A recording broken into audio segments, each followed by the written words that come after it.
Welcome back to Crisco's Corner, unfiltered commentary, not your truth, the real truth. And as always, thank you for your support.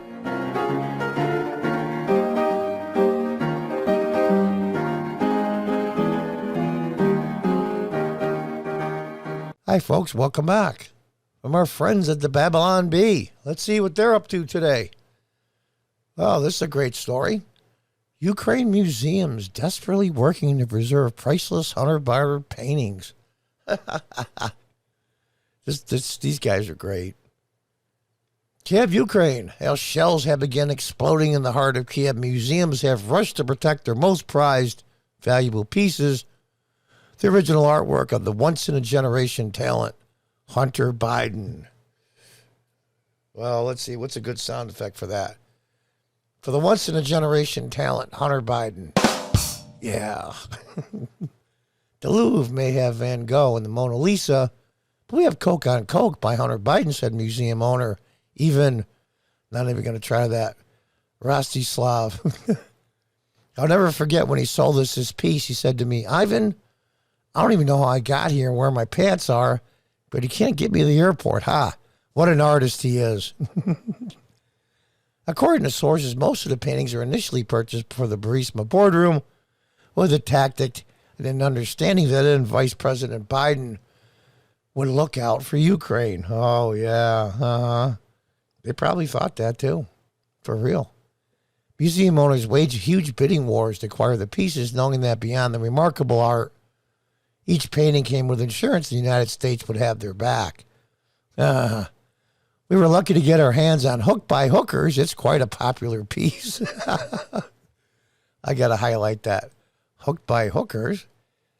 It's quite a popular piece, said curator Victor Dankivchek as he took the piece down for safe storage in a bomb shelter. But more importantly, we know it means President Biden will take care of Ukraine in our time of need. I hear the airplanes overhead, the air raid sirens. I do not panic. I know the United States will come to help. At Publishing Time, sources say all the Biden paintings have been sold on eBay to Taiwan. Yeah. You know, it's funny, all kidding aside, how countries whose people's hearts and minds we've changed, that will be their protectorate, which we never should have done, but we did it. We've now gone against our word. Ukraine and many other places as well. Ask all the thousands and thousands of Afghans that the 20-odd years that the U.S. was in Afghanistan, these people were just kids. 6, 8, 10 years old. Now they're late 20s, early 30s. And now they've known is the Americans and freedom that it brings. And look where they're at now. I remember when I was a kid in the fall of Saigon, at the end of the Vietnam War, when it shows thousands of people trying to get through the gates at the U.S. Embassy to get to the helicopters to get out. And one of the announcers said, look at those people. Those are the hearts and minds that we've changed, and we're leaving them behind. History may not repeat itself, but it certainly does rhyme. From the Babylon Bee, Americans who covered under government oppression for 2 years urge Ukrainians to die for freedom. Yeah, another. Yeah. You know, if you go online and show a Ukrainian flag and say, fight to the last man, we're for you, Ukrainia. And then you go do whatever you do and you make yourself feel better because I'm for freedom and liberty. And I did my part.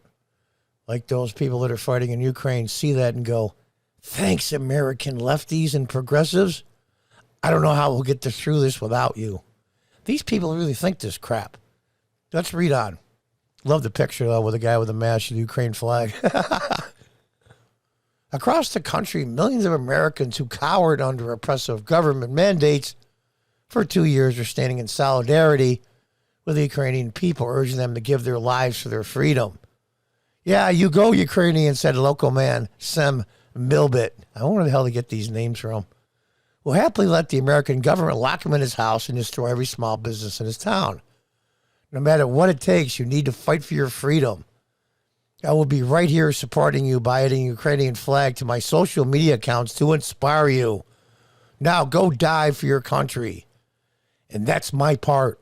And I feel virtuous, and I virtue signaled, and all of my other progressive friends know I'm on their side. Big effing deal. I know this is satire. I'm not trying to make fun of that. I'm making fun of the fact that people actually believe this crap.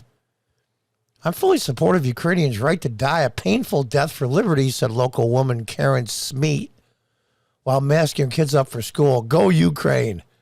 The funny part is, this is the sad part. A lot of this satire ends up being true several times. The Babylon Bee did a satirical piece and later had to go back and do a retraction because it ended up coming true. According to the polls, Americans will be less supportive of Ukraine if they end up getting drafted in the military to fight another war, but thankful to be finally allowed to have jobs again. It's, this line right here says it all. Says it all. I am fully supportive of the Ukrainians' right to die a painful death for liberty, said a local woman, Karen Smeet, while masking her kids for school. Go Ukraine. Is that doublespeak technically? We have two different opposing views at the same time and believe them both? Unbelievable. In other Babylon Bee news, Russia removed from Apple Maps. Look at this. They took the entire country of Russia and just made it into ocean. In an unprecedented effort to put additional pressure on Russia, Apple Incorporated has announced they will be removing the entire country from Apple Maps. For those of you that are chuckling, I'll bet money, but I wish I could prove it, that some of their board sat around and actually thought they would do this. As far as we're concerned, Russia no longer exists in our detailed map in the entire world, said CEO Tim Cook from his vacation home in Beijing. And if Apple Inc. says you don't exist, then you don't exist. Russia is now the East Indian Ocean. Take that, Russia.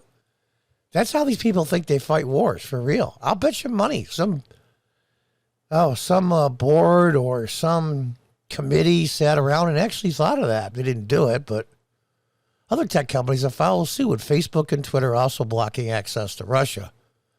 DoorDash and Uber Eats are still active, but only for the delivery of Burger King. Even Roblox has restricted access to their online world to anyone with a Russian-sounding last name. Yeah, they were dumping out vodka here in the U.S. They took out Russian dogs from the dog shows. I mean, you got to be kidding me. That's going to teach the Russians, take out dogs that are worth tens of thousands of dollars, that have been through years and years of training, and just because they're a Russian breed of dog, they can't be in the show anymore? What was the one, or a couple of the opera stars in the Met, I believe, in New York, because the two Russians didn't criticize Putin, they threw them out after years they were on there. This is like the purge from the Japanese World War II. Any travelers using Apple Maps in Russia will be told to drive a straight line through the East Atlantic Ocean until they reach Asia or a NATO country, while the voice navigator relentlessly insults Vladimir Putin. Cook has promised to restore the country of Russia to Apple Maps once Putin ceases his aggression, or when the WEF chairman Klaus Schwab gives him permission to, whichever comes first. Unbelievable. But I'll tell you what, not so far from the truth. So there you are, folks. Just a few stories now in the Babylon Bee. Want to take a guess how many of them end up being true in the end? And that's the state of our wacky-ass world. Until next time, goodbye and good luck.